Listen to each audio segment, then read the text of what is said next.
to heat up your frozen dinners, grab your TV tray, and settle in for another episode of the Plus Platoon, your podcast for all things Disney Plus, brought to you by Disney Plus fans. Watch along with us every week as we cover all the new, the old, the good, and the bad on Disney Plus. So put down that remote, don't touch that dial, and welcome your fabulous Plus Platoon host. Hey everyone, welcome to the Plus Platoon. We're a Disney Plus fan podcast that gives honest, spoiler-filled reviews of movies and shows on Disney Plus. We look at new releases, coming attractions, and we'll even go back into the vault to revisit some of the classic Disney that's on the platform. Make sure you're subscribed and you will never miss a moment. I'm going to bring in Kate. Kate, how you doing this evening? I'm doing all right, brother. How are you? Can't complain. Hasn't been too hot here yet, so that's not too bad. Oh, it's miserable here already. So, well, of course, it's Florida in summer. It's the armpit of wherever you want to say. Yeah, that's true. I mean, I looked this morning. It was 85, felt like 105. So, yeah. No thanks. That tracks. Next, we've got Pete. Pete from Arizona, where it's a dry heat. It's actually been not too bad out here. It's been in the low 90s, and honestly, till about noon, it's been pretty nice. And then in the afternoon, not so nice. But yeah, it's gonna hit 104 on Saturday though, just as I leave. Yeah. So, well, good time to be leaving. Then. Yeah. So, and last but not least, we've got a full platoon tonight. We got Steve. Steve, what's your count at? 7 days. 7 days. 7 days. And we went from a 20-degree difference. Yesterday, we were near 90. And today, we dropped to the mid-60s. Nice. That sounds nice. Yeah. Guys, if you haven't already, please like, subscribe, share. We are everywhere at Plus Platoon. Sorry, I forgot who we were for that for just a minute. We are... This week, we have watched the Questlove documentary, Summer of Soul. This won the Oscar for Best Documentary Feature. Now, a reason a lot of people don't remember that this won documentary feature is this was the award that was getting announced immediately after the slap. Oh. Immediately after the slap. Oh, I forgot about that. Mm-hmm. That's why no one remembers this, is because no one on social media was paying attention. This was that real. So, yeah, this was pretty, and what it does is it is the Harlem Cultural Festival of 1969, same summer as Woodstock, over a course of, I believe it was 6 weekends, where in Park in Harlem, they had some of the African-American performers who were popular at the time come in and perform free concerts for everybody. So, and this took footage from, as it says at the beginning, it hasn't been seen in 50 years. And they then went back and interviewed some of the people who were a part of it and made it into a documentary made by Questlove from The Roots. Now that you say that, Derek, I do remember Questlove coming up after or seeing a video or something. And I remember it being very awkward. Like very. Oh, yes. Yeah, I remember it being very awkward. Yeah. So, all right. I'm going to start with Pete on this one. This won the Oscar for Best Documentary Feature. What about this made it Oscar worthy, Pete? So I think to me, what's very interesting about this movie, this documentary, is it is of a time that's the late 60s, a time that there was a lot of civil unrest going on, and it kind of showed like a more positive side of what was going on, about how the culture was changing for the Black community. I mean, I want to start out by saying, I mean, clearly, it's not our culture, right? The four of us. It's also not of it's also not of our time either, really. I mean, we were, even some more than others. I was not born when this occurred. I know you're talking about me, Derek. Just point out how old I am. It's fine. and But anyways, you're right, Pete. so we're looking at it from a outside of the culture perspective, but I think it's something we can still appreciate because it is a very interesting time in American history, and this is something that was kind of lost to history, at least to the overall history. Whereas I mean they did a lot of comparison. I think the subtitle for this is like when the or how the revolution could not be televised, because they don't spend a lot of time talking about it, but towards the end they filmed this with the intention of releasing it, and then they couldn't get someone to have any interest in it, so they just basically stored the footage. And I don't know how it finally came up, because the footage is in pretty good condition anyways.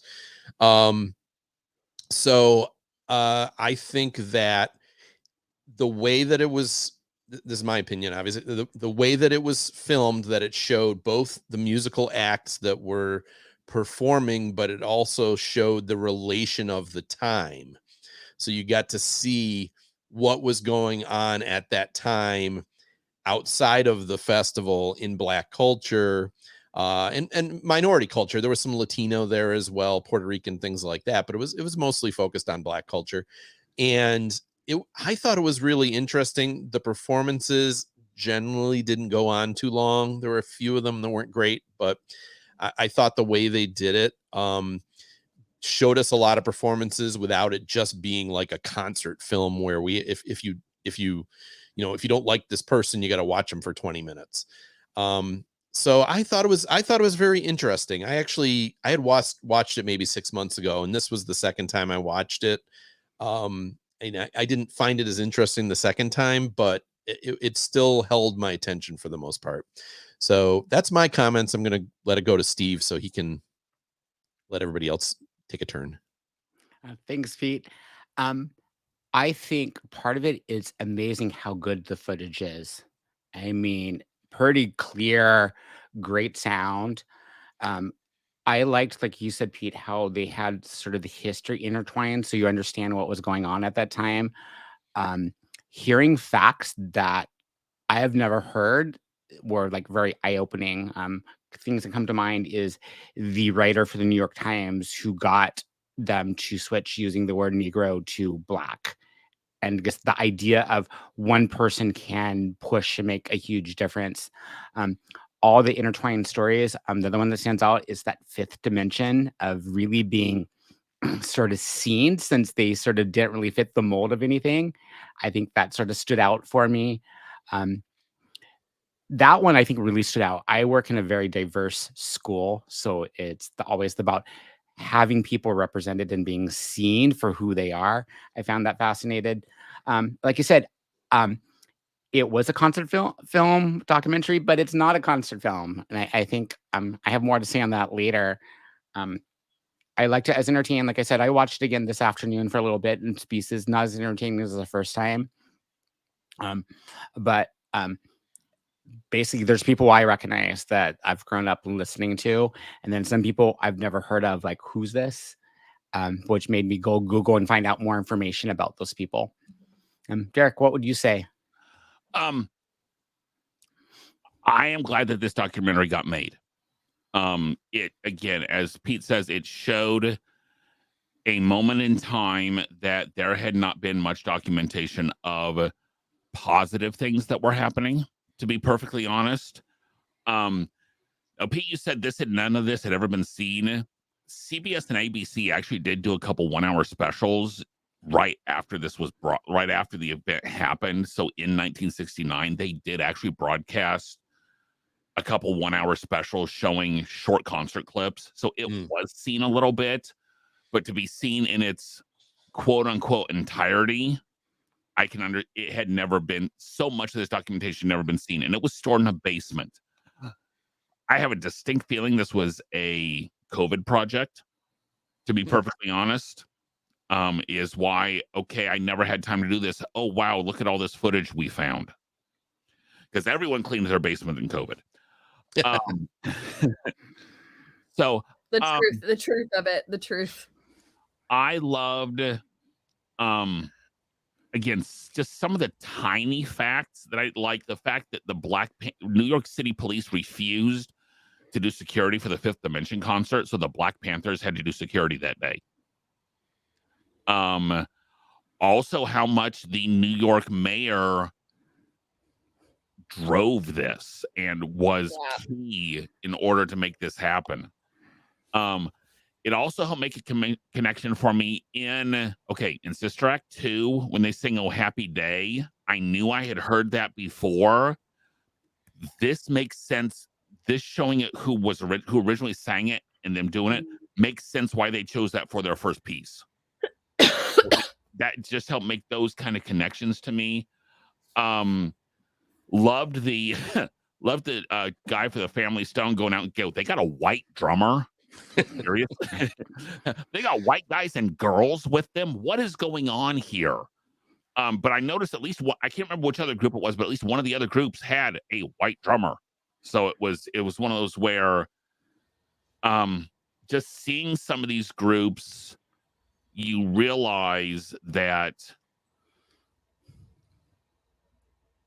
how much they were loved by not only culture as a society as a whole, but especially the African American culture was so loved the Fifth Dimension, so loved Stevie Wonder. And I'm going to talk a little bit about him in our next segment, but Kate. Oh no. Kate, well, no, not him specifically. But okay, I was gonna say, how can you talk bad about Stevie Wonder? Not about him specifically, about some of the choices they made.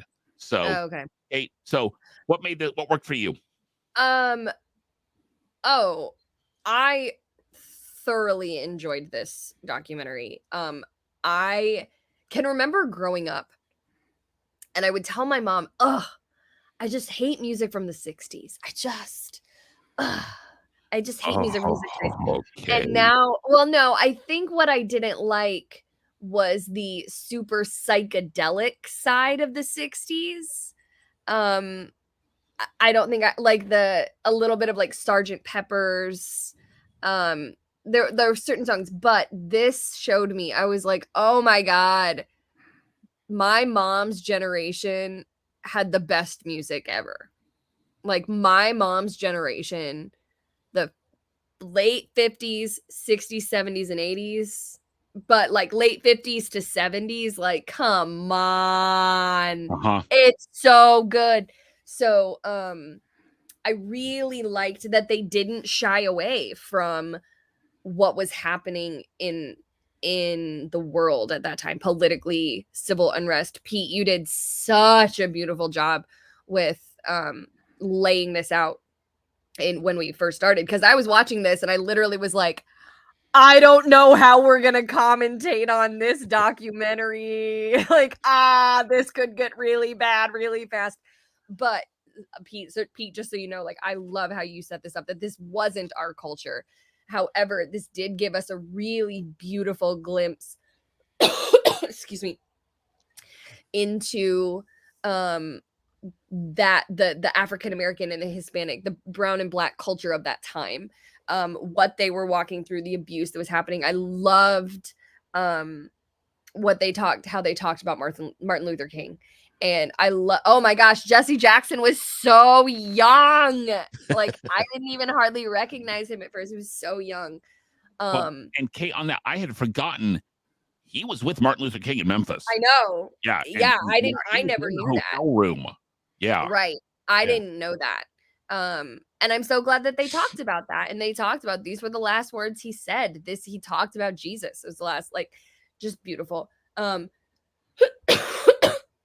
I loved the story that Fifth Dimension told about how one of the guys lost his wallet. And the guy found it and was like, they're like, well, come see our show for free. And then he was like, come see my show for free. And they ended up Going to Hair. they ended up going to Hair, which has the song Aquarius and Let the Sunshine In, and that they are the ones who kind of made that song really ridiculously popular. So yeah, I loved the portion about Stevie Wonder. I loved this the story or the song. Oh shoot, I'm not gonna be able to remember now. It was the girl who was playing the piano. Nina Simone. Yeah. Yep. And she sang the song about being smart and young and black or something. And I was just like, this is so powerful. Like, this is really powerful. So she's really amazing. Yeah. I there's very little negative that I have to say on this. I really enjoyed it. Okay. Yeah, I do want to add one more thing that I really liked, that they showed like the breadth of the type of music that was showcased. Like, it wasn't all here's what was popular. Yeah. It was here's gospel, here's the Latin tinged kind of jazz music. Here's the here's the old fashioned Motown sound. Here's this. So you get to hear a little bit of everything, which again, it kept it from being dull. Yeah. I agree, Pete. Okay. Well, Kate, I'm going to give you the first shot at this one. What had you singing the blues? What wasn't quite so great about this show? It was just a tiny bit too long for me. I found myself checking to see how much time was left. It was just a little bit too long. Because I was thinking about this and I was like, okay, what would I change? And I don't know if I would change a whole lot. Like I said, I really liked that they had all of the political stuff in it and what was also going on at that time, and the fact that Woodstock got all of the recognition and this got none. But it was just a bit too long for me. I don't know what I would have cut. I don't know what I would have changed. But there were two or three separate occasions where I was like, oh my God, there's still 50 minutes left in this. So, but it was good. So Pete, what do you think? I didn't mind the length, but my complaint is similar in that they packed so much into this that it didn't feel like it had much of an overall narrative in that, and that's tricky with a documentary, and not all documentaries have to have that, but it's just, there's a lot of information in it, but no like kind of through line of it that worked particularly well. So it makes it, I think, less rewatchable than some documentaries, which really give you a fascinating story of like there's no like individual that they focus on, which in a way is good, but it also doesn't hook you into the story necessarily. So I don't know. It's a hard thing to bring up, because as I said, I don't want it to be longer. I agree with you in that it shouldn't have been longer. But it also it jumped around a lot, which I think had a harder time drawing you in necessarily. I don't know if I'm saying that right, but I'll let Steve. Yeah, you're saying it right. Yeah. I think, Pete, that's where my ideas. I think I was looking more for a balance between that concert film and then the documentary. What I'd really say the documentary story, the story. I think maybe I want to know more about Tony Lawrence, who was such a big part of the festival, and it was like this little snippet. And there's other times where I wanted to know more of the backstory of these people who experienced it and them reflecting back on it, especially like the Fifth Dimension, watching them see themselves perform and then realizing how impactful actually it was, sort of that I get to live that moment again. I did like the history facts. I learned things of where it was eye-opening. Like, one thing that comes to me is them questioning people about people landing on the moon. and them having like, who cares? Someone landed on the moon. What about this? Sort of that perspective of where they're coming from and what this entire concert series really meant for the people who were there. I mean, for me, like I said, I wasn't alive then. I've read about facts, but again, we're only getting snippets. And fortunately, now we're getting more and more information. So we're getting a clear picture of how that really impacted people. So again, for me, it's that balance between the music and the story behind this entire historical event. Derek. While I'm glad that this was made, it was not overall an engaging documentary to me. There are so many better documentaries that talk about this time period in African American history. The one that comes to mind for me is the Eyes on the Prize series. And yes, it was made in the 1980s, but it holds up, and it holds up well. My wife asked me, there's a very specifically an African American civil rights unit that we do with our freshmen every year. And she asked me if I was going to add this in. And to me, I'm not going to show the whole thing. I might show a couple different snippets of, when they talk about the Black Panthers, when they talk about Jesse Jackson, when Jesse Jackson gets up and talk, those kind of things, but I'm not going to show the whole thing. The other thing for me is if you're going to try and engage people that are not necessarily part of the inside group, the inside culture, and this is where I'm getting with especially the Stevie Wonder one, play a song that we recognize of his. That's because, and to start with him, I get it, it's great. But if you're going to hook somebody, start with him with a song that everybody knows and can kind of jam along to. They did it with the Fifth Dimension. They did it with a couple of the other acts. They didn't do it with Stevie Wonder, though. And B.B. King has so many different songs. B.B. King's 98% of his songs sound the same. But, which is good. I love B.B. King. But Stevie Wonder starting off with a song that not really is not one of the ones that's on normal rotation on a oldies station, because Stevie Wonder is in heavy rotation on a lot of oldies stations. Mm-hmm. The one they played is not one I had ever heard before. So, and to start it with that, started it slow for me, and started with I was excited to go watch this, and okay, it's Stevie Wonder, awesome, and then, what's he saying? What? When there are so many of his other songs that could have been more meaningful, and I know he probably sang more. I know he sang more than one song. So let me hear a song that, especially if you're going to lead with him, it's the whole. It goes back to the essay writing. It's an English thing. It's a production thing. Hook your audience early, and they missed the hook to me. And to me, I think that's probably honestly, it set the tone for me for the whole music. I loved the Fifth Dimension section. I would honestly, at this point, love to see a documentary on the Fifth Dimension. Because of how they reacted and how you could tell how down to earth they were. Like, you could tell how special this was for them, I think is what Kate said. I understand why they brought in Lin-Manuel Miranda and his dad. Kinda, because again, that's a face that everybody knows. But again, there are other Cuban American musicians that they could have brought in that. Okay, awesome. That's one thing I couldn't figure out. Was his dad there? Yeah, yes, his dad was there, I think. Okay. Or his dad knew the guy who performed or something. Okay.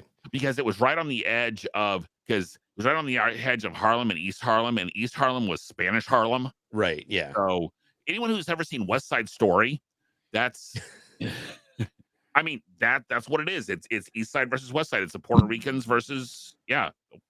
So it just did not, while I appreciate that it was made. There were times that it was hard to watch, and just Well, and I think rough. that's also, it's different from what I said, but it's a similar problem, right? That there was so much there they couldn't focus on any one thing, and by not focusing on any one thing, because I agree with you, like there was interesting stuff about Stevie Wonder, but they couldn't spend a lot of time with him, so they just kind of there goes Stevie Wonder, and so many of the characters, like not every story was that interesting, but when you got to an interesting story, 5 minutes later you're on to another story, and not all of them. So you'd like get hooked for a few minutes, and then something would come along that would be, and again, it's Kate's comment, yeah, maybe it's a little long, you know. So I agree, Pete. I wonder if it's kind of all the same problem, in that it tried to do a lot. Yes, it tried to give a complete picture of it, where, and I understand why they wanted to show that all these famous people showed up. And trust me, if you guys have ever seen Woodstock, talk about a show that goes on too long. Oh my gosh. You're talking about the movie? The movie Woodstock, yes. Oh yeah, it's boring.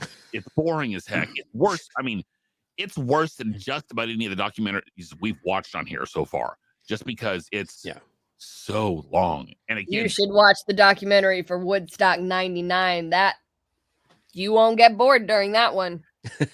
you're right, because I won't watch it.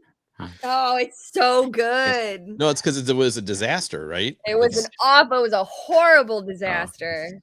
Yeah. So, But I hear like what we're saying is there's no like connecting thread that really ties everything together.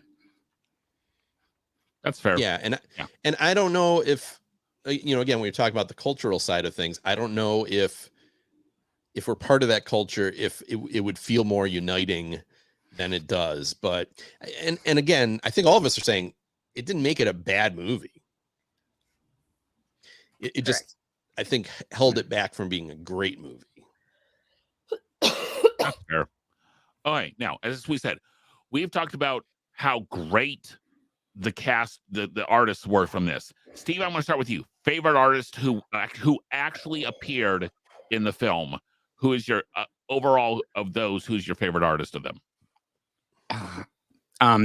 I was watching that this afternoon, quickly going through, trying to refresh my memory of everything.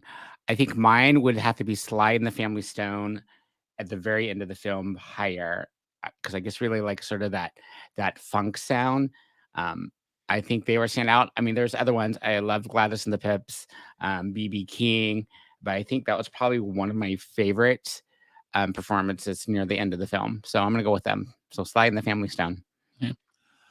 For me, I enjoyed the BB King segment because they actually just basically sat and watched him play 2 minutes of a song and then kind of moved on, which is about what you need to do for BB King. But for me, probably Fifth Dimension. Just because of what I've said about how not only their music, but also how you could tell it reacted with them. Kate? Pete, for the life of me, I can't remember her name now. What did you say her name was? Nina Simone. Yeah, that one. She was so good. It was gonna be Stevie Wonder, until she came on, and I was like, oh, she's fabulous. So Pete, Yeah. what about you? Call up your Spotify and listen to more of her stuff, by the way. I agree with all of you. Those are all high on there. I'm going to go with Stevie Wonder because not his performance in this film, but actually the stuff that came later out of him. He was still he was like a child prodigy, which they didn't really talk about. I mean, his first hit was when he was like 10 or something like that. But his real great music was from the 70s. And I think it's Songs from the Key of Life. If you've ever listened to that album, oh my God, it is so good. But I agree. Sly and the Family Stone, great. Fifth Dimension. It was funny. They showed that album with them in the hot air balloon. My mom had that album when I was a kid. I have that album somewhere. I remember seeing it. And again, Nina Simone is amazing too. So none of those choices were bad ones. Okay. Now, who would you have liked? And I think we've got time to do this question. Who, one artist who should have been included that wasn't? And I understand there's all sorts of agents and agreement companies and touring conflicts, but for in the vein of who was there, Kate, I'm going to start with you give you first shot on this one.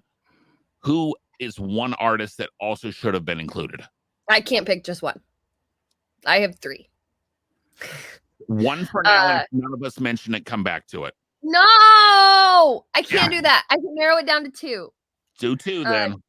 Jimi Hendrix. Actually, I have an interesting fact about that. That was mine. He really? actually asked to be part of the festival, but was rejected. I was reading an article this afternoon. Yeah, he was.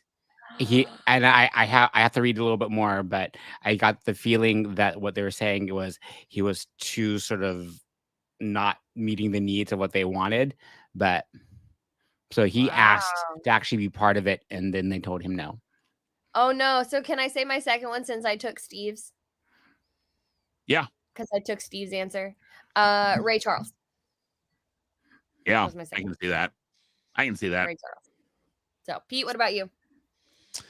For an artist of that time, I would have liked to have seen Marvin Gaye. Yeah. Good choice. That would have been kind of right in the middle of his career. And I think he would have fit well in some of the more bluesy artists. And I just double checked to make sure he was still alive, and he was. Actually, I didn't realize how late it was that he was killed. It was 84. So. Yeah. Marvin Gaye was killed? His dad shot him.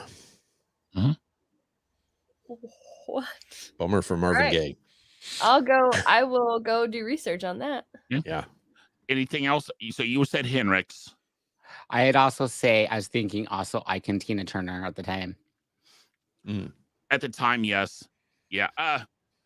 Were they still together at that point? That's what I'd have to research. I think so, yeah. But he was like a bad mamma jamma. Like, he was not good people. No, he's not good people. But I'm thinking, who would have been at that time frame of seeing them perform at that I'd put them there. Yeah, he was not a nice guy, but okay. Yeah, till 76 they were performing together. So that's fair. So, y'all have missed the obvious one. I cannot believe none of y'all have mentioned the Queen of Soul, Aretha Franklin. That was what I was gonna. That was my third one. However, apparently she was supposed to and had to cancel at the last minute. She was supposed to sing with Mahalia Jackson. The two of them were together. That would have been amazing. That would have been, oh my gosh, amazing. So, and apparently she was supposed to be like the feature of the Gospel Torch. She was supposed to be, that it was supposed to be where she sings that and then goes on to Mavis Staples. So it was supposed to be, she was supposed to sing with Aretha Franklin rather than Mavis Staples on that one. So, but apparently, I mean, and because I've read some stuff with, where Questlove did some research on it as he was putting it together, and she was apparently an 11th hour, last minute, had to cancel. So, I want to add one more. Sure. Duke Ellington. Was he around still? I'm not he sure. Was. He didn't die until 74. Okay. Now, I know Count Basie, this was actually the third year of this festival. Count Basie had actually done the year before. So, but again, that's 68 moving into 69, where lots different in 69 than in 68. 68 was not. You've also got Ella Fitzgerald. There's so many good ones, man. I could stay on this soapbox for a long time. Yeah. Someone else that was supposed to do it. How about Luther Vandross? He was 17-year-old. He was 17 years at the time. So I was going to say, I don't think he was a big star then, though, right? no, but he was supposed to perform. Hmm. So anyway, this, I said, there's so many great artists that did perform, that could have performed. Now I think this is probably one of our harder, at least for me, one of my harder pixie dust ratings to put on a show. So Kate, I'm going to start with you for Summer of Soul, pixie dust ratings out of 5. I'm gonna give it a 3.5. Go ahead, Pete. That's actually what I'm going to give it, a 3.5. I think it's worth watching. Watching it a second, because again, I'd seen it like 6 months ago. I felt like it was long enough ago. I wanted to watch it again. It didn't grab me as much the second time, and so that's probably why I would give it a 3.5. What about you, Steve? I'm actually going with a 4. I enjoyed it. I mean, probably rewatchability, no, but I'm a person who doesn't like to watch things more than once or read a book more than once. I was entertained. My husband is one who had to stop it and go, okay, how much more? I was totally engaged, totally enjoying it.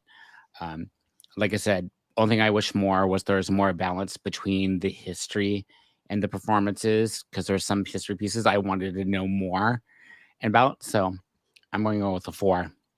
I also kind of wish there was, not that I wanted more music in it. I wish there was like an addendum where you could go and watch like the entire performances. Like That would have been there nice, yeah. if there was a performance that caught your interest and you're like, oh man, this is really good, I wish I could see more of it, that you could go and then watch that. I think if it had just been a documentary about only the performances, it might not have been as good, but I wish I could see those. Sorry.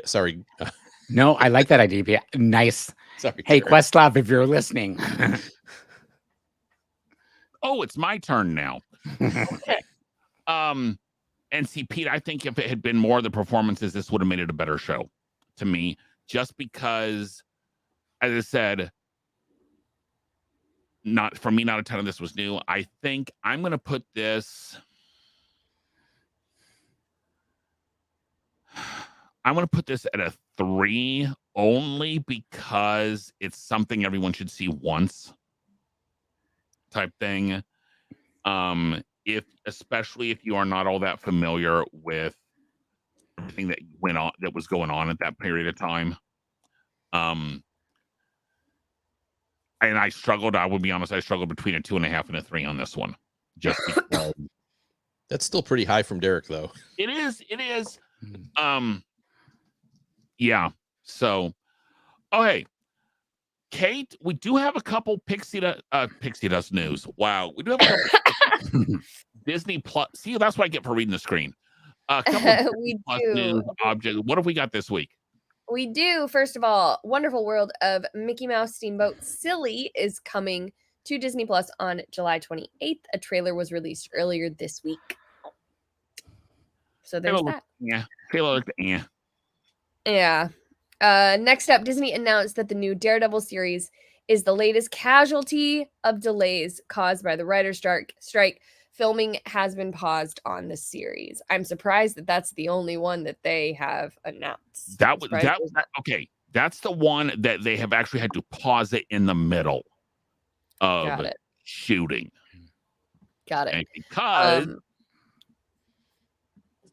next topic. Oh, next, ultimately affecting the release schedule of Disney Plus, Disney announced that most of the Marvel's, Star Wars, and Avatar movies are being delayed from their original release dates, some by up to a year. Yeah, including, I know at least the last 2 Avengers movies have been delayed by a year. Yep. Avatar, the 4 and 5 on Avatar is delayed at least a year, if not 2. The Star Wars movies that are supposedly coming out and are in pre-production have the release dates have been delayed.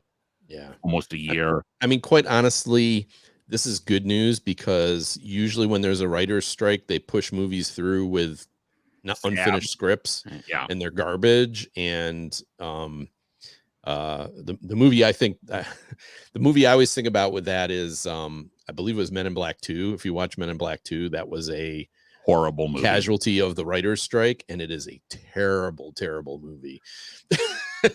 And you can tell at moments where the good writers were actually a part of it, and the points where they couldn't go back and change it because it was Right. in a writer's strike. So, Yeah. Which So it's good they're delaying these things. I don't completely get Avatar 3 being delayed because supposedly it's done being filmed and everything. So I don't know why that would delay things, but I don't know. I think from what I've seen, I think he wants to have it more evenly spaced out rather than have 3 and then have like a year and a half till 4 or even 2.5 till 4. Yeah. They want to try and evenly space it, which I'm not sure who really needs an Avatar 3, 4, or 5. But number 1 at the box office and number 3 at the box office all time. I understand that. I understand the money part of it. I totally get that part. Right. But it's not a good show. Right. But okay, I'm gonna argue that I liked it more than you guys did, admittedly, but Yes. they waited 13 years to do a sequel, and the sequel still made almost $2 billion. Right. And so clearly there is interest out there that But are they clearly people like these movies, is what I'm saying. But are they going to oversaturate the market? Well, I don't necessarily think every 2 Okay. years would, but Okay, every 3 that's years fair. fine. That's fair. Okay. Okay. Next week. I agree. I don't want an Avatar movie every year. No, because we have Indiana Jones and the Dial of Destiny, or the AARP Indiana Jones, or whatever we're calling it. Just retire Indy. Next week we're going to watch Indiana Jones and the Last Crusade. Because the reason we picked that one is because everyone has watched Indiana Jones and Raiders of the Lost Ark, and everyone has an opinion on it, and no one's opinion on that one's going to change. Temple of Doom, Just Know, which technically is a prequel to Raiders of the Lost Ark because it happens in 1935. Mm-hmm. Yes. But Indiana Jones and the Last Crusade is one that I think has a lot of interesting stuff we could discuss. Yes. As far as it, and is not one that people have watched. Okay, most people have not watched it 20 times and could almost quote it line for line. I've probably seen that one the least. Well, okay, Crystal Skull I've seen the least. No, we're not talking Crystal Skull. No, no. Crystal Skull was terrible. Yes. So, I mean, the only advantage to Crystal Skull is he ends up with Marion. That's the only good thing about Crystal Skull. That's the only good thing about Crystal Skull. There's a couple good scenes in the movie, but generally it is not a good movie. It is not a good movie. So, okay. So, guys, that's next week. We've got several other things coming up. We're going to be watching one of the original Pirates of the Caribbean movie coming up. We've got a couple other things coming up, but we've got some spots open in July and August. If there are things you want us to watch, please email us at plusplatoon@gmail.com, message us on Facebook, message us on Instagram, get a hold of us somehow and let us know, hey, I want to watch that. And if we pick your show, you could be on the show. Be on it with us. You know, it's been a while since we've had guests on. So, guys, we do have new episodes every Thursday on YouTube and all of the major podcasting services. For Pete, Steve, Kate, we are out of here, and we will see everyone next week. Bye, guys. Howdy, howdy, howdy.